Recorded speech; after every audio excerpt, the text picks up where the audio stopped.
त्रिशिवरमानस हंस चराचर जनन स्थिति लय कारणभो साम्ब सदा शिव शम्भो शङ्कर शरणं मे तव चरणयुगम् अन्तःकरण विशुद्धिं भक्तिं च त्वयि सतिं प्रदेहि विभो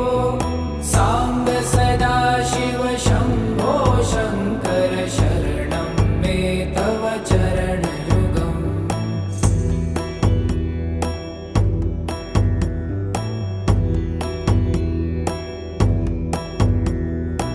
करुणावरुण